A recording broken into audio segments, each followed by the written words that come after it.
세 번째 전도 여행을 마치고 예루살렘에 온 사도 바울은 성령님께서 미리 알려주신 대로 환난과 핍박을 당했습니다. 그냥 환난이 아니라 극심한 어려움을 겪었습니다. 바울이 예루살렘에 도착하고 나서 지금까지 무려 4번의 재판을 받았습니다. 이것이 끝이 아닙니다. 오늘 본문에서 5번째 재판이 이어지고 있습니다. 첫 번째 재판은 유대인들 앞에서 받았지요. 유대인들의 모함으로 체포된 바울은 유대인들에게 피가 낭자할 정도로 무척이나 많이 얻어맞았습니다. 그런데도 끌려가는 도중에 말할 기회를 얻은 그는 자신을 친 그 동족 유대인들에게 십자가와 부활을 전했습니다. 그의 속에 예수님께서 꽉 차 있었기 때문입니다. 사람은 자기 속에 있는 것을 바깥으로 내놓는 법이지요. 무심코 튀어나오는 말, 입만 열면 하는 소리, 그것이 그 사람의 속을 채우고 있는 것입니다. 바울 속에 예수님이 가득하니까 그 위중한 상황 속에서도 그의 입에서 예수님이 튀어나왔던 것입니다. 두 번째 재판은 사내들인 공회 앞에서 받았습니다. 바울은 그 서슬퍼른 당대 최고의 권력자들 71명 앞에서 두 번째 변론을 이어갔습니다. 하지만 바울은 조금도 주눅들지 않았습니다. 그 살기찬 공회원들을 뚫어지게 쳐다보면서 당당하게 자신의 입장을 밝히면서 또다시 예수 그리스도의 부활을 선포했습니다. 세 번째 재판은 총독 벨릭스 앞에서 받았습니다. 바울이 호락호락하지 않는다는 것을 확인한 대제사장 아나니아는 더둘로라는 변호사까지 대동하고 와서는 바울을 고발했습니다. 바울은 전염병 같은 자고 유대인들을 소동하게 하고 무엇보다 나사렛 이단의 우두머리니까 더 큰 말썽을 일으키기 전에 빨리 제거해야 된다는 것이었습니다. 변론에 나선 바울은 자신이 모함을 당하고 있다는 것을 아주 설득력 있게 표현을 했습니다. 그러면 바울이 풀려나야 되는데 벨릭스는 유대인들의 마음을 얻기 위해서 무엇보다 바울에게 뇌물을 받을 요량으로 재판을 연기해 버렸습니다. 네 번째 재판은 지난주에 살펴본 총독 베수도 앞에서 받았습니다. 바울은 2년 전과 똑같은 대제사장 무리가 2년 전과 똑같은 수법으로 2년 전과 똑같이 총독에게 고발당하는 덕분에 로마 황제인 가이사에게 상소하게 되었습니다. 하나님의 생각과 우리의 생각은 너무나도 다릅니다. 감옥에서 2년 동안 그렇게 썩고 있는 줄 알았는데 아니었습니다. 로마로 가는 분위기가 무르익고 환경이 조성되는데 2년의 시간이 걸렸던 것입니다. 결국 다음 주에 살펴볼 27장을 보면 바울을 실은 배가 드디어 로마로 출발을 합니다. 바울이 가이사에게 상소한 것은 베스도 총독의 입장에서는 퍽이나 고마운 일이었습니다. 그렇지 않아도 결론을 내릴 수가 없어서 머리가 아픈데 상급 기관에 넘겨버릴 수 있으니까 얼마나 홀가분했겠습니까? 하지만 베스도에게는 한 가지 절차가 남아 있었는데 바울을 황제에게 보내기 전에 그의 죄목을 특정할 보고서를 작성해야만 했습니다. 그런데 지금까지 우리가 살펴본 대로 바울은 죄를 짓지 않았습니다. 보고서에 쓸만한 어떤 제목도 없습니다. 그러니까 그 일로 골머리를 썩고 있을 때 마침 아그리빠 왕이 새로 부임한 총독을 만나기 위해서 가이사랴로 왔습니다. 25장 13절입니다. 수일 후에 아그리빠 왕과 버니게가 베수도에게 문안하러 가이사랴에 와서, 오늘 본문에 아그리빠 왕이 새롭게 등장합니다. 더 정확하게 말하면 아그리빠 2세입니다. 21장부터 청부장, 사내들인 공의회, 총독 벨릭스, 총독 베스도, 또 아그리빠 왕까지 계속해서 사람들의 이름이 나오니까 좀 헷갈리죠. 그래서 아그리빠 왕이 누구인지 잠시 설명을 드리겠습니다.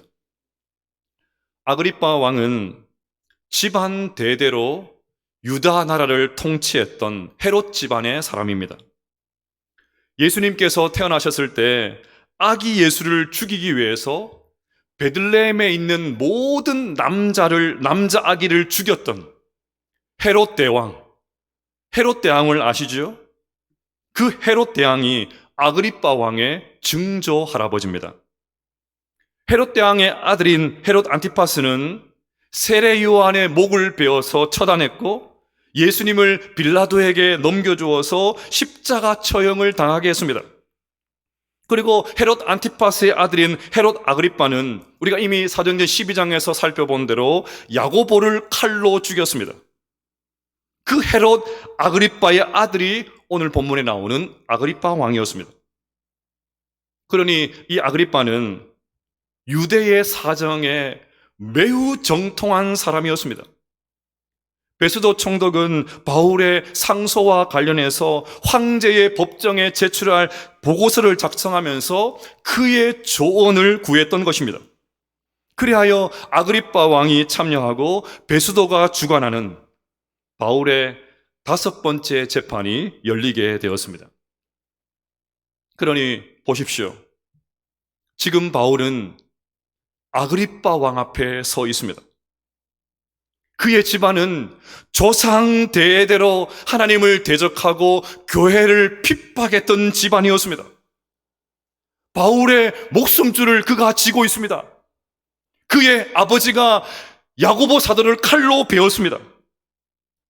조상들로부터 보고 배운 것이 전부 다 이런 것인데 바울 정도는 간단하게 처리할 수 있지 않겠습니까? 그런데도 바울은 앞선 재판에서 그랬던 것처럼 얼마나 담대한지 모릅니다.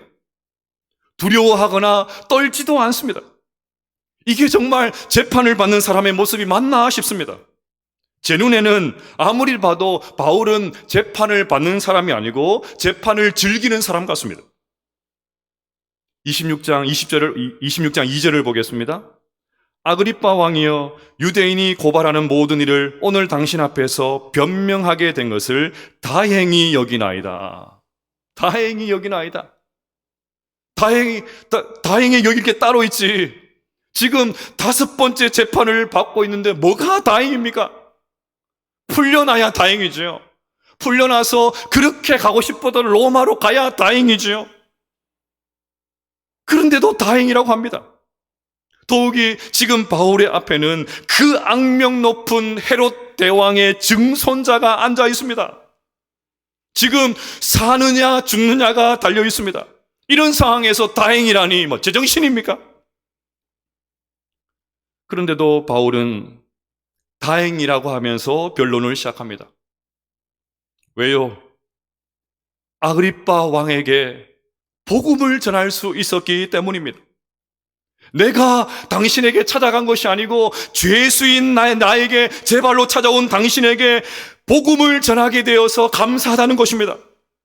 유대인인 당신도 그렇게 고대하고 있던 메시아이신 예수님, 당신에게 소개할 수 있게 되어서 천만 다행이라는 말입니다. 그야말로 바울은 예수님으로 충만했습니다. 예수로 충만하니까 당당합니다. 예수로 충만하니까 그냥 시간만 나면 복음을 전합니다. 앞에 있는 사람이 헤롯 대왕의 증손자라고 해도 거칠 것이 없습니다. 충만이라는 찬양의 가사 그대로지요. 난 예수로 충만하네. 세상 모든 것들도 부럽지 않네. 난 예수로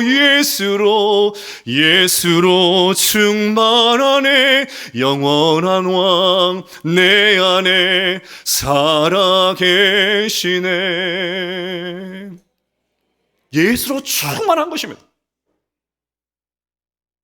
이런 관점에서 25장 23절을 보면 의미가 새롭게 다가옵니다.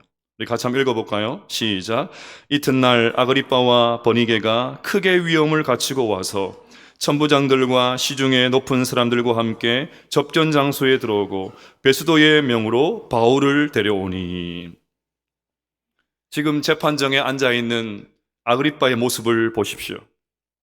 크게 위험을 갖추고 앉아 있습니다. 위험으로 번역된 이 헬라어는 과시, 허식이라는 뜻을 가지고 있습니다. 그러니 그는 왕이 입었던 자주색 예복을 입고 머리에 금관을 썼겠지요. 그의 옆에 앉아있는 왕비 버니게 또한 화려한 옷을 입고 온갖 보석으로 치장을 했겠지요. 총독도 가만히 있을 수 없었을 것입니다. 당대 최고의 나라인 로마 제국의 총독임을 과시하는 제복을 입고 그 자리에 참석을 했을 것입니다. 그러니 그날의 재판정은 한마디로 화려한 옷의 경연장이었습니다. 나 왕입니다. 나 왕비야. 나 로마 제국의 총독이야. 나 이런 사람이야. 자신을 드러내는 자리였습니다. 온갖 세상 자랑거리를 덕지덕지 붙이고 자기를 시연하고 과시하는 그런 과시의 장소였습니다. 그에 반해 바울을 보십시오. 바울 앞에는 아무런 수식어가 없습니다. 바울을 데려오니 그게 끝입니다. 재판정에 불려간 바울의 모습을 한번 상상해 보십시오. 2년 동안이나 구금되어 있었으니까 바울이 입고 있는 옷은 그 지체 높은 사람들이 입은 옷과 비교하면 차마 옷이라고 할 수나 있겠습니까? 몰골은 또 얼마나 초라했겠습니까? 제때 수염을 깎지 못해서 덥수룩했겠지요. 산의 진미에 온갖 좋은 것을 먹어서 포동포동 살이 오를 대로 오르고 얼굴에 기름기가 잘잘 흐르는 그들과 달리 바울의 얼굴은 얼마나 초췌했겠습니까? 전승에 따르면 바울은 키가 아주 작고 머리는 대머리였으며 눈썹은 짙고 콜은 구부러져 있었고 안짱다리였다고 합니다. 본래 그런 사람이 수천 킬로미터의 전도 여행과 오랜 시간 감옥에 갇혀 있었으니까 아마 한눈에도 보기에 민망할 정도 아니었겠습니까? 그러니 아그리빠 왕과 비교하면 바울은 마치 거린이라고 해도 과언이 아닐 것입니다. 아니, 그냥 바울은 거지였습니다. 그런데도 보십시오. 주님을 닮은 기품과 자신감으로 법정을 압도하는 사람은 사도 바울이었습니다. 여기서 여러분에게 묻고 싶습니다. 솔직히 누가 부럽습니까? 화려한 옷과 왕관을 쓰고 있는 아그리빠가 부럽습니까? 차마 옷이라고 말할 수 없는 남루하기 짝이 없는 거적대기를 입고 있는 사도 바울이 부럽습니까? 누가 더 부럽습니까? 아그리빠입니까? 바울입니까? 누가 더 부럽습니까? 조금도 주저하지 않고 바울이 부럽습니다. 나도 바울의 길을 더 걸어가고 싶습니다. 그렇게 고백할 수 있어야 됩니다. 여러분, 아그리빠와 바울 가운데 향기가 나는 사람은 누구였을까요? 누가 생명의 향기를 발산하고 있습니까? 네, 솔직히 아그리빠와 특별히 그의 아내인 버니게에서 세상 좋은 냄새가 났겠지요. 설교를 준비하면서 지금 세계에서 가장 비싼 향수가 뭔가 검색해 보았습니다. 클라이브 크리스찬 넘버원 임페리얼 마제스터 에디션. 이거 뭐 부르기도 너무너무 어려워요. 클라이브 크리스찬 넘버원 임페리얼 마제스터 에디션. 이 얼마인 줄 아십니까? 500ml 생수 한 병, 그 정도 용량이 무려 2억 원이라고 합니다. 미친 거 아닙니까? 아마 모르긴 몰라도 그들도 당시에 최고의 향수를 뿌려가지고 좋은 향기가 났겠죠. 하지만 바울은 어떻습니까? 향기는커녕 악취가 나지 않았을까요? 그래서 아무도 바울 주변에 오지도 않고 그냥 가기도 전에 저 멀리서부터 쿰쿰한 냄새가 막 풍기지 않았겠습니까? 하지만 누구에게서 생명의 향기가 발산되고 있습니까? 화려한 옷을 입고 온갖 장신구로 치장을 한 그들에게 좋은 냄새가 났을지는 몰라도 그들의 삶의 실체는 고대 왕들이 다 그러했듯이 온갖 추악한 욕망으로 찌든 악취였지 않겠습니까? 하지만 겉으로는 흠모할 것이라고는 전혀 없는 바울이지만 그가 가는 곳마다 생명의 역사가 일어났습니다. 그를 통해서 생명이 살아나는 일들이 놀랍지만 일어났습니다. 그래서 오늘도 바울은 아그리빠 왕 앞에서 또다시 교회를 핍박했던 자신이 어떻게 주님을 만나게 되었는지, 주님을 만난 다음에 어떤 삶을 살고 있는지 자신의 경험과 삶을 감동적으로 풀어내기를 시작합니다. 그리고 변론을 다 마무리하면서 아그리빠 왕과 베스도 총독에게 예수 그리스도를 증거합니다. 22절과 23절입니다. 하나님의 도우심을 받아 내가 오늘까지 서서 높고 낮은 사람 앞에서 증언하는 것은 선지자들과 모세가 반드시 되리라고 말한 것밖에 없으니 곧 그리스도가 고난을 받으실 것과 죽은 자 가운데서 먼저 다시 살아나서 이스라엘과 이방인들에게 빛을 전하시리라 함이니이다 하니라. 이제 바울이 변론을 마쳤으니까 아그리빠와 베스도의 반응이 궁금해집니다. 24절 말씀을 같이 한번 읽어보십시다. 시작. 바울이 이같이 변명하매 베스도가 크게 소리내어 이르되 바울아 내가 미쳤도다. 내 많은 학문이 너를 미치게 한다 하니. 베스도 총독은 바울이 말을 끝내기가 무섭게 미쳤다고 소리쳤습니다. 그는 바울을 미친 사람 취급했습니다. 당연하지요. 세상 사람들의 관점에서 보면 틀린 말이 아닙니다. 학문적인 배경이나 출신으로 보면 바울은 장래가 굉장히 촉망받는 사람이었습니다. 그는 그리스 철학과 유대교의 율법에 정통한 대학자였습니다. 그런 학식 있는 사람이 죽은 사람이 부활했다는 회개망측한 주장을 계속하고 있으니까 더 이상 들어줄 수가 없었던 것입니다. 내가 보니까 바울이 전하는 예수는 로마 정부에 의해서 얼마 전에 분명히 십자가에서 처형을 당했는데, 분명히 죽었는데 예수가 살았다고 하면서 저 고생을 하면서 돌아가는 것을 보니까 아무리 봐도 바울을 이해할 수 없는 거예요. 그래서 네가 미쳤다. 너무너무 배운 게 많아서 네가 미쳤다. 완전히 미친 사람 취급을 했습니다. 자, 그러면 묻겠습니다. 바울아 내가 미쳤도다. 맞는 말입니까? 틀린 말입니까? 바울이 정말 미쳤습니까? 한편으로는 맞고 한편으로는 틀렸습니다. 바울이 진짜 정신이 나간 미친 사람이라는 의미에서 미쳤다는 말은 틀린 말입니다.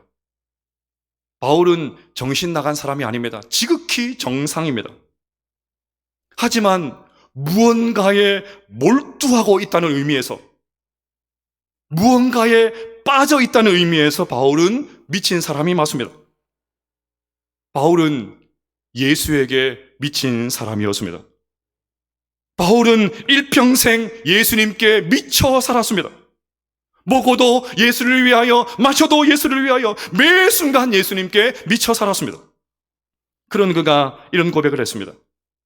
우리가 만일 미쳤어도 하나님을 위한 것이요 정신이 온전하여도 너희를 위한 것이니 하나님 위해서 미칠 수만 있다면 100번 미쳐도 좋다는 것입니다. 남들이 나에게 미쳤다고 소리해도 상관없다는 것입니다. 오히려 예수 때문에 미쳤다는 소리 듣고 싶다는 것입니다. 이번 주 설교를 준비하면서 새벽에 기도할 때마다 하나님께서 저에게 이렇게 물으시는 것 같습니다. 너는 무엇에 미쳐 있냐? 너는 무엇에 미쳐서 시간을 보내고 있냐? 무엇에 미쳐서 너의 돈을 쓰고 있냐? 너는 도대체 어디에 미쳐 있느냐? 엎드릴 때마다 그렇게 물으시는데 솔직히 저도 바울과 같이 예수님께 미쳐 있습니다. 그 고백이 안 나오더라고요. 그래서 너무너무 괴로웠습니다. 오늘 예수님께 미쳐있는 바울을 설교해야 되는데 목사인 내가 예수님께 안 미쳐있는 상태에서 이 설교를 해야 되니까 이게 말이 되나? 그래서 오늘은 설교할 자격이 없습니다. 그냥 돌아가십시오. 그 말하고 내려갈까? 평소에도 설교할 때마다 그렇게 살지 못해서 너무너무 힘든데 오늘 말씀은 너무너무 힘들었습니다. 예수님께 미쳐있지 않은 목사가 예수님께 미쳐야 된다고 어떻게 설교를 할 수 있습니까?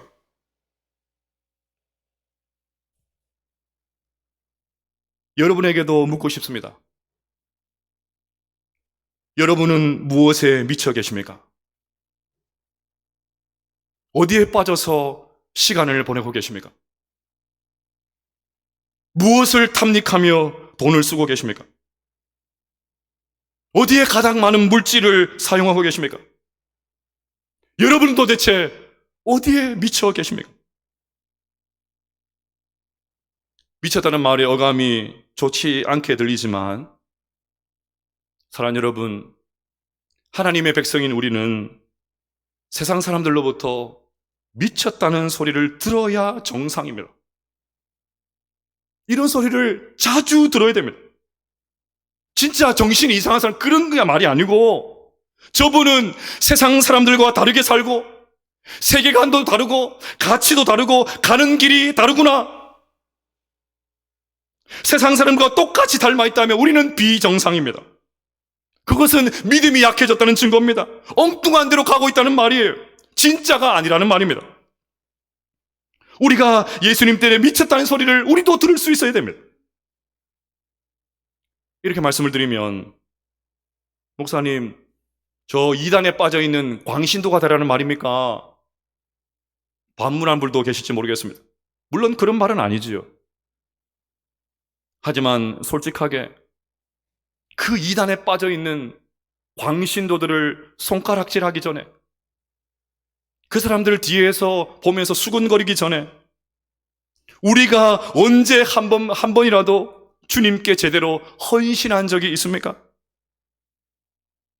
늘 주님께 받을 궁리만 했지 주님 덕볼 생각만 했지 제대로 주님을 위해서 살아본 적이 있습니까? 조금만 헌신해도 생색은 무지하게 내면서 언제 주님을 위해서 내 모든 것을 드린 적이 있으십니까? 그러니 광신도라는 말에 숨어서 우리의 믿음 없음을 정당화해서는 안 됩니다. 사랑하는 여러분, 바울과 같이 미쳐야 됩니다. 아멘! 예수님께 미친 사람이 되어야 됩니다. 우리가 만일 미쳤어도 하나님을 위한 것이로 너무너무 멋진 말이지 않습니까? 예수님께 미치니까 예수님이 주신 꿈에 헌신하는 것입니다. 이것저것 잴 것 없어요. 고민하지 않습니다. 그냥 달려가는 것입니다. 예수님으로 충만하니까 다음 스텝 계획하지 않고 그냥 가는 것입니다. 주저하지 않고 복음을 위해서 헌신하는 거예요. 그런데 29절에 더 충격적인 말이 나옵니다. 바울이 이르되 말이 적으나 많으나 당신뿐만 아니라 오늘 내 말을 듣는 모든 사람도 다 이렇게 결박된 것 외에는 나와 같이 되기를 하나님께 원하나이다 하더라. 기가 막힌 말이죠. 나와 같이 되기를 원하나이다. 지금 이 말을 바울이 하고 있다는 것이 너무나도 충격적입니다.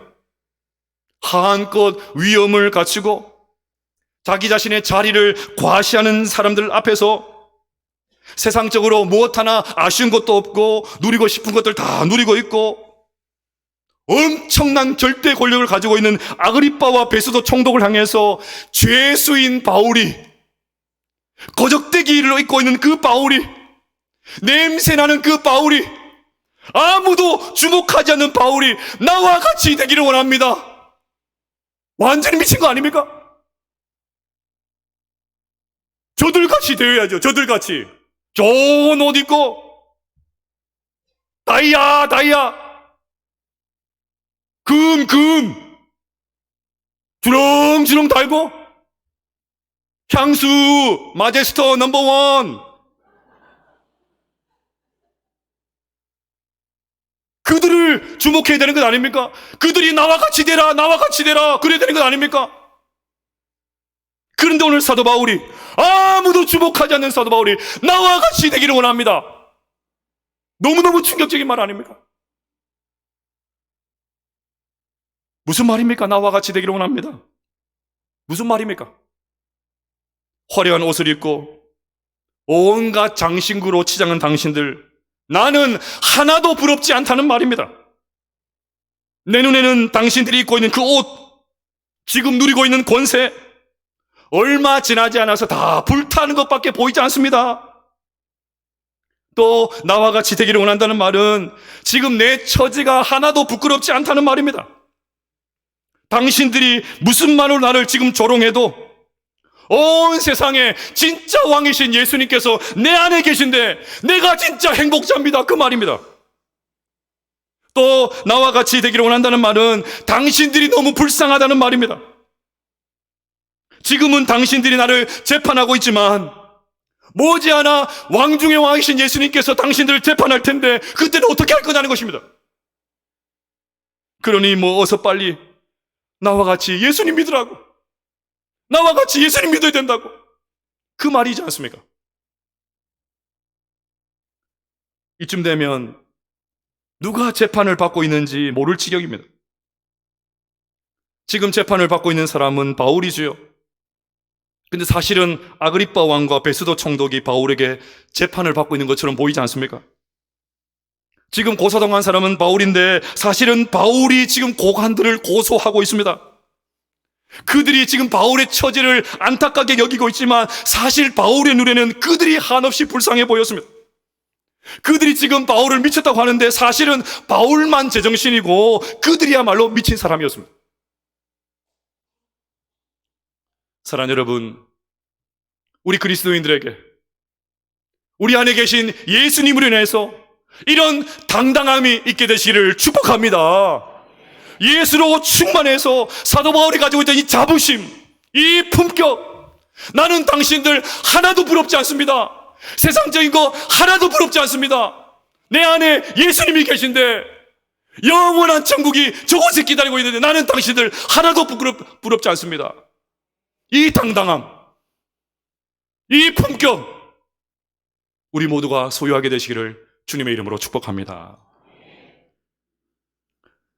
설교를 준비하면서 한올 목사님께서 설교에서 인용한 한국 CCC 총재를 지낸 고 김중건 목사님께서 1980년 세계 복음화 대성회에서 선포했던 설교를 듣게 되었습니다. 예수님에게 미쳐 있었던 그분의 설교를 읽으면서 오늘 설교를 마치려고 합니다. 우리 기도가 이루어져 이 나라 모든 것이 송두리째 복음화되는 날, 예수 한국의 두메 마을, 우물가 여인들과 김매는 농부들의 입에서 샘물이 터지듯 찬송이 절로 터지고 각급 학교 교실마다 누구의 강요 없이 성서가 최우선 필수 과목으로 배워지고 술집들이 모조리 성서 교실이 되고 예수 안 믿는 것이 옛날 쌍놈이 된 것만큼이나 부끄러워 혼인길도 막히는 민족, 이 땅에 태어나는 어린아이마다 어머니의 모태에서부터 기도와 신앙의 핏줄에서 자라며 국무회의나 국가가 국정의 대소사를 논할 때 의뢰의 주의 뜻이 앞서고 경건한 기도로 하나님의 축복을 받는 예수의 나라 동방의 성민 코리아. 세계 시장에서 예수 한국이 만든 나사못 하나 단추 하나까지도 예수 한국의 신앙과 양심과 정성이 보증수표처럼 의뢰히 믿어지는 민족. 신명기 28장의 그 놀라운 축복이 우리에게 해당이 안 된다고 누가 말할 수 있단 말인가? 그리스도 안에서 모든 것이 새로워진 예수 한국의 모습이 세계의 눈에 신기하고 기적같이만 보일 때 그들의 교과서는 한국의 현실 부흥은 예수의 터 위에 세운 건물 같고 신앙의 밭에서 자라는 무성한 나무와 같다고 증언할 것이다. 지상에 일찍이 완전한 기독교 국가란 존재한 일이 없었다. 그렇지만 지상의 종말이 오기 전에 한민족 쯤은 단 한 번만이라도 단 한 민족 쯤은 송두리째 그들의 모든 것이 그리스도께 바쳐지고 쓰여질 수 있다면 우리야말로 그 기적의 도전 앞에 서 있다. 민족의 가슴에 피 묻은 그리스도를 심어 이 땅에 푸르고 푸른 그리스도의 계절이 오게 하자. 40년도 훨씬 지난 설교이지만 지금도 막 가슴이 뛰지 않습니까? 저는 오늘 설교를 준비하면서 지금 한국교회의 문제는 교회 안에 사람들이 줄어가는 것이 아니고 오직 예수로 충만하지 않은 저 같은 목회자, 예수의 비전에 사로잡히지 않는 성도들, 좋아 보이는 것이 너무너무 많아서 예수님은 곁다리고 다른 것들을 너무나도 탐닉하고 있는 이 조국교회의 현실이 문제가 아닐까, 그런 확신을 가지게 되었습니다. 사랑하는 여러분, 단 한 번 믿는 이 예수님을 화끈하게 믿어보시지 않으시겠습니까? 더 이상 이것도 아니고 저것도 아닌 애매한 상태, 그것이 아니고 예수님에게 한번 미쳐보시지 않으시겠습니까? 화려한 세상에 조금도 주눅들지 않고 오직 예수로 만족하면서 예수님께 취하여 살아보시지 않으시겠습니까? 우리 모두가 예수님께 푹 빠진, 예수님께 미친 거룩한 광인이 되어서 이 땅과 열방에 그리스도의 푸른 계절이 오게 하는데 영광스럽게 쓰임받게 되시기를 주님의 이름으로 축복합니다.